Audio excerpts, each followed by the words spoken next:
Hello दोस्तों, हम देखेंगे हिस्ट्री क्लास। इससे पहले हम पाषाण काल कंप्लीट कर चुके थे इससे पहली वाली क्लास में, और हमने अब देखेंगे हम सिंधु घाटी सभ्यता। सिंधु घाटी सभ्यता में हमने हड़प्पा सभ्यता और चनहूदड़ो देख लिया था। उससे आगे के पुरातात्विक स्थल जो भी है मिले हैं वो देखेंगे। सिंधु घाटी सभ्यता के जितने भी क्वेश्चन है, आप वनडे एग्जाम का कोई भी वनडे एग्जाम की बुक उठा लीजिए, प्रैक्टिस सेट उठा लीजिए, कोई भी क्वेश्चन पेपर उठा लीजिए, इससे बाहर से कोई भी क्वेश्चन नहीं आएगा। सिंधु घाटी सभ्यता हम एकदम निचोड़ कर खत्म कर देंगे आज इसको। सिंधु घाटी सभ्यता के जितने भी क्वेश्चन बनने वाले हैं, A to Z one day exam के जितने भी क्वेश्चन बनेंगे, आज सिंधु घाटी सभ्यता के पूरे क्वेश्चन इससे कवर हो जाएंगे। तीसरे नंबर पर हमने इससे पहले हड़प्पा सभ्यता और चनहूदड़ो देख लिया था। अब तीसरे नंबर पर देखेंगे मोहनजोदड़ो। मोहनजोदड़ो मोहनजोदड़ो मोहनजोदड़ो सिंधु नदी के किनारे है। मोहनजोदड़ो सिंधु नदी के किनारे है और मोहनजोदड़ो की खोज राखालदास बनर्जी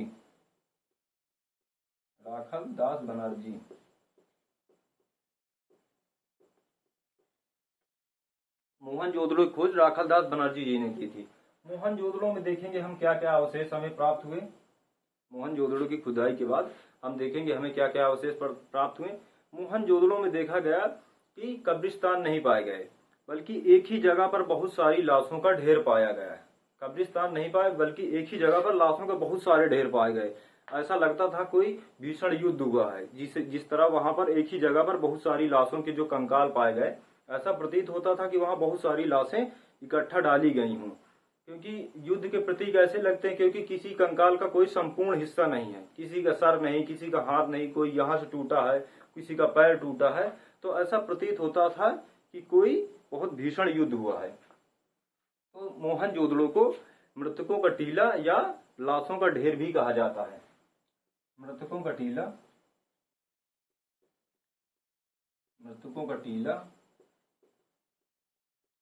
या लाशों का ढेर भी कहा जाता है। मोहनजोदड़ो को मृतकों का टीला या लाशों का ढेर कहा जाता है। सिंधु घाटी सभ्यता की जितनी भी बड़ी इमारतें थी, सबसे बड़ी इमारत मोहनजोदड़ो से पाई गई, जो थी अन्नागार। जो मोहनजोदड़ो की सबसे बड़ी इमारत थी वो थी अन्नागार। अनाज रखने के लिए एक अलग से गोडाउन बना के रखा था इन्होंने। वो अन्नागार सिंधु घाटी सभ्यता के सभी मकानों से सबसे बड़ा जो बिल्डिंग थी वो अन्नागार थी। और स्नानागार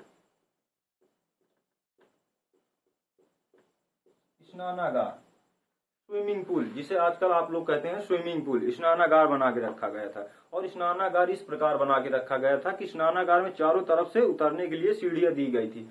ऐसा लगता था किसी धार्मिक पूजा पाठ में उसका इस्तेमाल किया जाता था, ऐसा प्रतीत होता है। और हमें कांसे की नर्तकी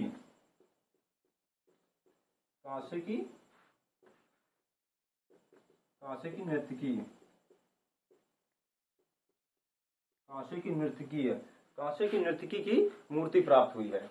और पुरोहित आवास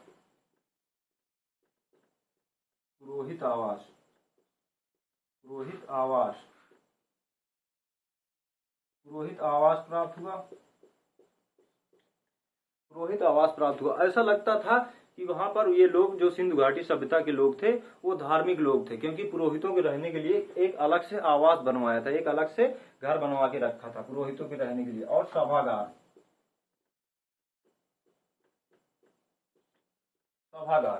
सभागार बना के रखा गया था। ऐसे कोई भी कांड हो जाने पर, किसी भी दुरुपयोग हो जाने पर वहां पर सभा लगाने के लिए एक सभागार बना के रखा था। जैसे कोई भी प्रॉब्लम हुई, कोई भी दिक्कत हुई गांव में, तो गांव को दिक्कत की जो भी उसको सुलझाने के लिए एक सभागार बना के रखा गया था। यहाँ पर चौड़ी सड़कें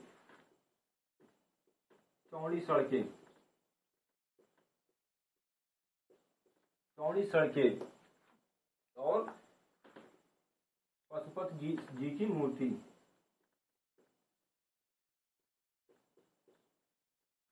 पशुपति जी की मूर्ति और सूती वस्त्र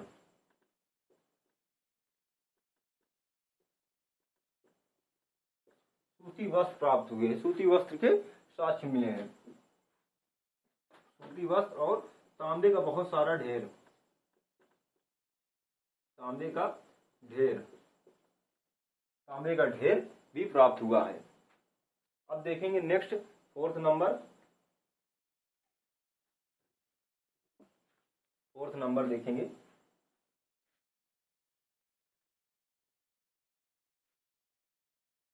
चौथा जो पुरातात्विक स्थल खोजा गया वो था रोपड़, रोपड़ खोजा गया। चौथा पुरातात्विक स्थल था जो वो रोपड़ था। रोपड़ सतलज नदी किनारे, सतलज नदी किनारे जो पंजाब में स्थित है, सतलज नदी किनारे जो पंजाब में स्थित है।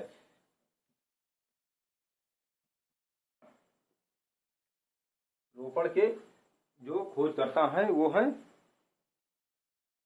यज्ञदत्त शर्मा।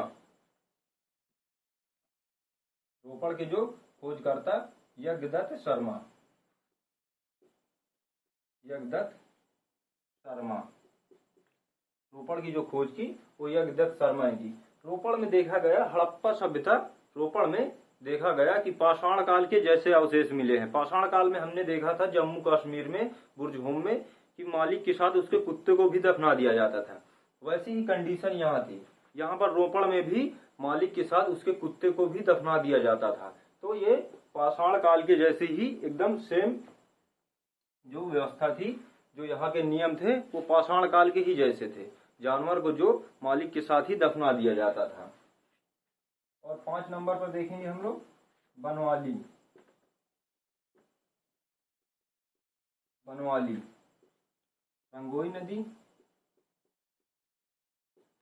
रंगोई नदी हरियाणा, जो हरियाणा में स्थित है।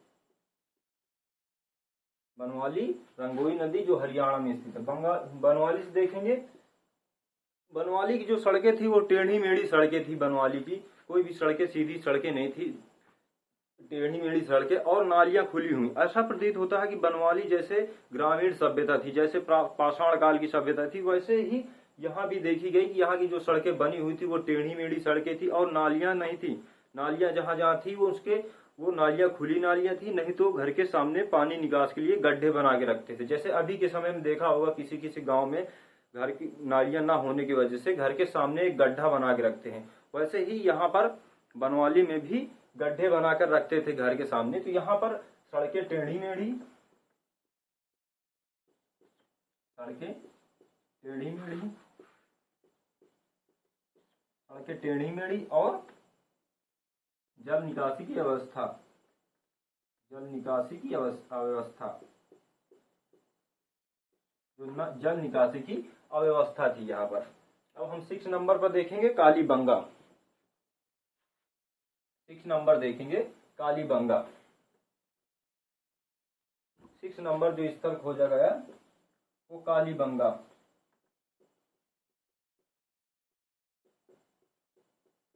कालीबंगा, कालीबंगा जो घग्गर नदी, घग्गर नदी या सरस्वती नदी,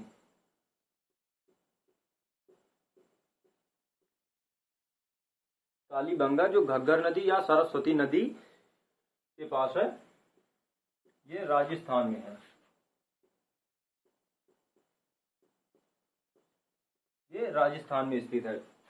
कालीबंगा में देखेंगे हमें क्या क्या अवशेष प्राप्त हुए। कालीबंगा में जूते हुए खेत, जूते हुए खेत, जूते हुए खेत के साक्ष्य मिले। और देखेंगे जब जूते हुए खेत के साक्ष्य मिलेंगे तो जरूरी है खेत जोतने के लिए हल की जरूरत पड़ती है, तो हल प्राप्त हुआ, हल के साक्ष्य मिले। और यज्ञ का सामान, यज्ञ का सामान, यज्ञ का सामान प्राप्त हुआ। और यज्ञ के सामान के साथ यज्ञ का सामान प्राप्त हुआ और चूड़ी, चूड़ी के साथ मिले।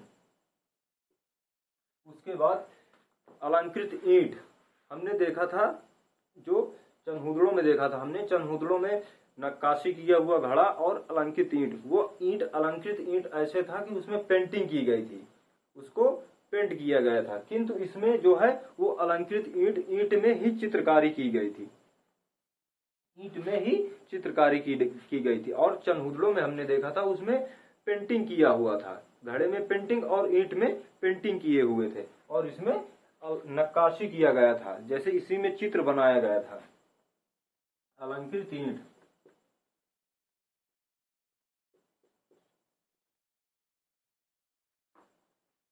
अलंकृत ईंट, अलंकृत ईंट प्राप्त हुआ। अब अधिकतर इसके लेखक नहीं पूछता, कालीबंगा के यहाँ से लेखक नहीं पूछता ज्यादा, पर हम देखेंगे इसके लेखक जो थे पीके थापर,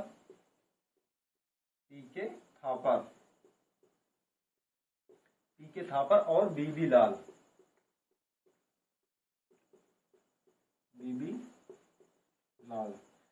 यहाँ से ज्यादा लेखक नहीं पूछता वनडे एग्जाम में, पर हम देखेंगे इसके आगे लेखक मायने नहीं रखते, ज्यादा नहीं पूछता वनडे एग्जाम में।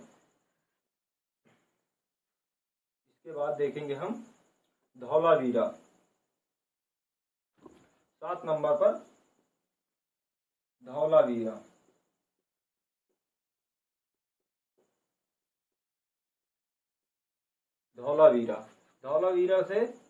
धौलावीरा जो था हड़प्पा सभ्यता का जो सबसे ये सिंधु घाटी सभ्यता जो सबसे बड़ा शहर था इसका, वो था मोहनजोदड़ो। पर सबसे बड़ा एरिया में जो शहर था, क्षेत्रफल में जो शहर था जो खोजा गया, वो था धौलावीरा। क्षेत्रफल में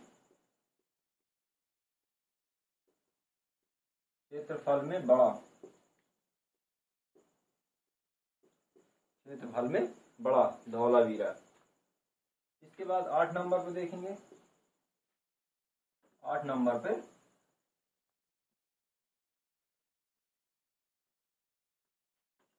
चनहुदड़ो, 8 नंबर पे लोथल, 8 नंबर पर देखेंगे लोथल। लोथल में युगल समाधान मिले, युगल समाधान,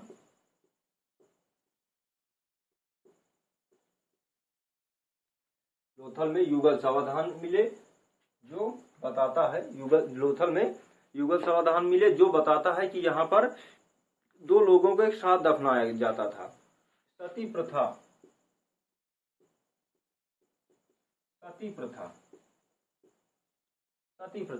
जिससे पता चलता है कि यहाँ पर पति की मृत्यु के बाद पत्नी को दफना दिया जाता था।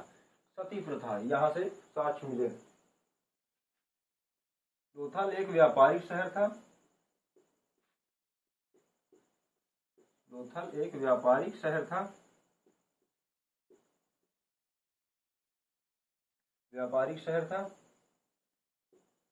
यहाँ पर बंदरगाह,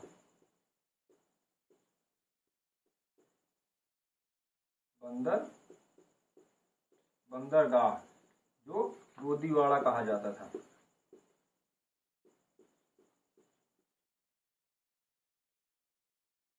यहाँ जो बंदरगाह के साथ मिले जिसे गोदीवाड़ा कहा जाता था। और यहाँ पर तराजू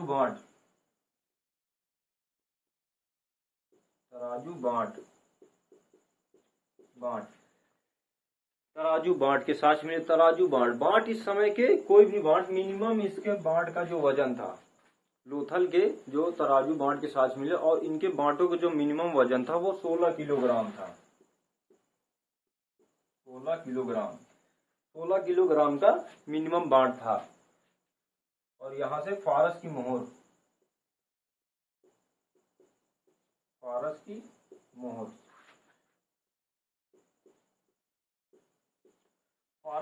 मिली, जिससे पता चलता था कि यहाँ पर विदेशों से व्यापार होता था, फारस से यहाँ व्यापार होता था। 9 नंबर देखेंगे हम। और व्यापार के लिए लोग जो जिस नदी के किनारे थे वो भोगवा नदी, लोथल था जो भोगवा नदी किनारे। पूछ लेता है व्यापार किस नदी से करते थे, तो ये लोग भोगवा नदी किनारे से व्यापार करते हैं। 9 नंबर देखेंगे रंगपुर। रंगपुर जहां से धान के भूसी के साक्ष मिले।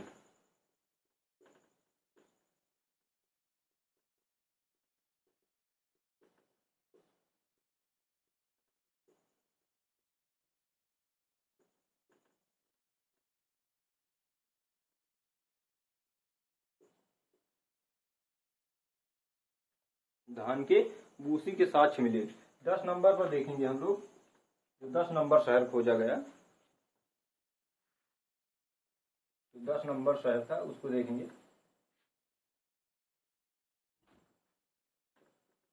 सुरकोटदा। सुरकोटदा। सुरकोटदा। सुरकोटदा से हमें घोड़े की हड्डियों के साक्ष्य मिले। ऐसा प्रतीत होता था कि वहां पर घोड़ों का प्रचलन था, तो यहां से सुरकोटदा से घोड़े के हड्डियों के साक्ष्य मिले। घोड़े के कंकाल।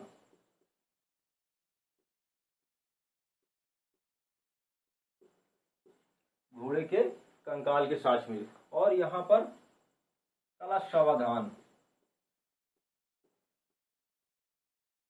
कलश सावधान। कलश सावधान। कलश सावधान मिले। कलश सावधान ये लोग मिट्टी का एक बहुत बड़ा घड़ा बनाते थे। किसी की मृत्यु हो जाती थी तो मिट्टी के घड़े में उसको दफनाकर, उसको भरकर दफना दिया जाता था, तो उसे कलश सावधान कहते हैं। जब उसकी खुदाई हुई तो पूरा तात्विक सर्वेक्षण विभाग को ऐसा लगे कि वहां बहुत सारा सोना, बहुत सारा धन प्राप्त हुआ, पर जब उनको हाथ लगा कि हड्डियों के ढांचे हाथ लगे, तो उन्होंने देखा कि यहाँ ऐसा प्रतीत होता है कि किसी बहुत बड़े मटके में भरकर लाश को उसको दफना दिया जाता था। सुरकोटदा से हमें ये साक्ष्य मिलेंगे। अब देखेंगे हम सिंधु घाटी सभ्यता। सिंधु घाटी सभ्यता देखेंगे। नगरीय शहरी। सिंधु घाटी सभ्यता थी वो नगरीय थी। सिंधु घाटी सभ्यता नगरीय थी क्योंकि यहाँ पर जो सड़कें थी वो चौड़ी सड़कें थी। सिंधु घाटी सभ्यता की जो सड़कें थी वो चौड़ी सड़कें थी और सीधी सड़कें थी। यहाँ की जो सड़कें थी वो सीधी सड़कें थी और चौड़ी सड़कें थी। यहाँ की जो नालियां हैं वो ढकी हुई नालियां हैं। और नालियां ढकी हुई कहाँ होती हैं? शहरों में। गांव की तो नालियां खुली हुई होती हैं। अब जो सी बात है कि गांव की नालियां जितनी भी होती हैं सारी खुली होती है, और शहर की नालियां जो होती हैं वो ढकी हुई नालियां होती हैं। तो सिंधु घाटी सभ्यता से ये साक्ष्य मिला कि यहाँ की जो नालियां थी वो ढकी हुई नालियां थी। ऐसा लगता था कि यहाँ शहरी सभ्यता है। सिंधु घाटी सभ्यता के जो मकान थे, सिंधु घाटी सभ्यता के जो मकान थे उनके दरवाजे पीछे को खुलते थे या बगल को। सिंधु घाटी सभ्यता के जितने भी मकान थे या तो मुख्य मार्ग की तरफ उनके दरवाजे नहीं खुलते थे, मुख्य मार्ग से पीछे की तरफ या साइड की तरफ मुख्य दरवाजे खुलते थे। इधर खिड़की रखते थे ये लोग। इनका ऐसा मानना था कि यहाँ से जब व्यापारिक रास्ते जाएंगे, व्यापारिक लोग जाएंगे, जानवर जाएंगे, यहाँ से पहले घोड़े तांगे का प्रचलन था। घोड़ों के साक्ष्य मिले थे, यहाँ घोड़े तांगे का प्रचलन था, उससे माल ले जाते थे। और यहाँ के जो लोग थे वो व्यापारिक थे, तो इनका ये मानना था कि यहाँ से अगर हम मुख्य मार्ग से दरवाजा कर देंगे तो जो भी बच्चे हैं वो आगे जाके खेलेंगे और उनको हानि पहुंच सकती थी। इसलिए इन्होंने जो दरवाजे थे वो पीछे की तरफ खोल रखे थे। परंतु लोथल में ऐसा नहीं था। जो लोथल में ऐसा नहीं था। लोथल में ऐसा नहीं था। लोथल में मुख्य मार्ग की तरफ ही दरवाजे रखे थे इन्होंने, क्योंकि लोथल एक व्यापारिक शहर था और व्यापारिक शहर होने के वजह से वहां दरवाजे मुख्य मार्ग की तरफ ही खुलते थे। लोथल में यह सच पाया गया था कि लोथल के जो घर हैं उनमें गोडाउन बना के रखा गया। अब सिंधु सभ्यता बहुत बड़ी सभ्यता थी, 13 लाख वर्ग किलोमीटर में फैली हुई थी। करीब करीब हमने इसमें 350 से अधिक स्थल खोजे गए हैं अभी तक, और 350 से स्थल से अभी ज्यादा स्थल थे इसमें।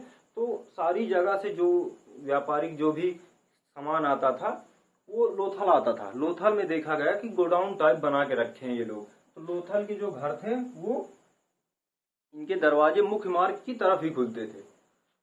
लोथल के अगर यहाँ से दरवाजा खोलेंगे तो यहाँ से तांगा ले जाने में, फिर लाने में, माल लोड करके लाने में बहुत सारी दिक्कतें होंगी। तो इस वजह से यहाँ के जो दरवाजे मुख्य मार्ग की तरफ ही खुलते थे। और यहाँ की जो सड़कें थी वो एक सीधी रेखा में थी, पूरब से पश्चिम की तरफ। ऐसे ये लोग बना के रखे थे दरवाजा, क्योंकि इनका मानना था कि जैसे हवा चली, पूर्वाई चली या पश्चिम वाली पछुआ चली पवने, तो वो रोड साफ हो जाए अपने आप। सिंधु सभ्यता की जो लिपि थी, सिंधु सभ्यता की जो लिपि थी वो भाव चित्रात्मक लिपि थी। भाव चित्रात्मक। सिंधु सभ्यता की जो लिपि थी वो भाव चित्रात्मक लिपि थी। उसमें अंकित करते थे वो लोग, एकदम चिन्हित कर देते कि हाँ यही चीज के लिए या यही चीज के लिए ये इम्पोर्टेंट है। इसलिए यहाँ की जो लिपि थी वो भाव चित्रात्मक थी। जैसे आपने देखा होगा नर्सरी के बच्चे, छोटे बच्चों की बुक में देखा होगा, A for apple, B for ball, C for cat लिखा है, और उसको जैसे सी फॉर कैट लिखा है, सी फॉर कैट, तो वो लोग बुक में देखा होगा सी को हाईलाइट करते हैं और इधर कुछ बिल्ली टाइप बना देते हैं, इधर कुछ बिल्ली टाइप बना देते हैं, बिल्ली को हाईलाइट करते हैं। वैसे ही यहाँ की लिपि थी। यहाँ की जो एक ही चीज को इंकित करते थे, एक ही चीज को अंकित कर देते कि हाँ इसी के लिए ये चीज है। तो यहाँ की जो लिपि देखी गई थी वो भाव चित्रात्मक थी। यहाँ का जो अर्थव्यवस्था है, यहाँ की जो अर्थव्यवस्था, यहाँ की जो अर्थव्यवस्था, यहाँ की जो अर्थव्यवस्था थी वो कृषि और व्यापार पर ही निर्भर थी। यहाँ की जो अर्थव्यवस्था है वो कृषि और व्यापार, कृषि और व्यापार के साक्ष्य तो मिले हैं, फारस की मोहर मिली। तो यहाँ के जो लोग थे वो कृषि और व्यापार पर ही निर्भर रहते थे।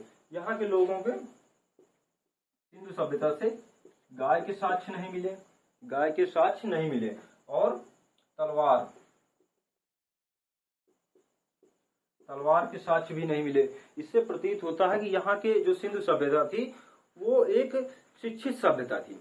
सभ्यता का मतलब ही होता है यही चीज, लोगों को एकत्रित और विनम्र भाव से एक साथ रहना ही सभ्यता कहलाती। जैसे आपने देखा होगा, कहते हैं लोग भारत की सभ्यता, आप सभ्य लोग हैं। सभ्य का मतलब एकत्रित जो लोग रहते हैं वही को सभ्यता कहते हैं। अब यहाँ के जो लोग थे वहाँ, यहाँ तलवार के साक्ष्य नहीं मिले, लोहे के साक्ष्य नहीं मिले यहाँ से सिंधु घाटी सभ्यता से।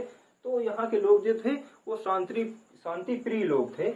यहाँ पर जो फारस की मोहर है, यहाँ की जो फारस की मोहर प्राप्त हुई, यहाँ देखा गया फारस की मोहर में जो इंकित चिन्ह था, फारस की मोहर में जो इंकित चिन्ह था वो गायड़े के आगे का, जैसे गायड़े के आपने देखा होगा गायड़े में आगे सींग एक निकली होती है, वैसे ही उसमें इंकित चिन्ह था। पर उसका शरीर जो था वो एक गाय के हिसाब से, मान लीजिए एक बैल के हिसाब से, तो उसको जो चिन्ह उसमें इंकित था वो एक सींग वाले बैल का, एक सींग वाला बैल,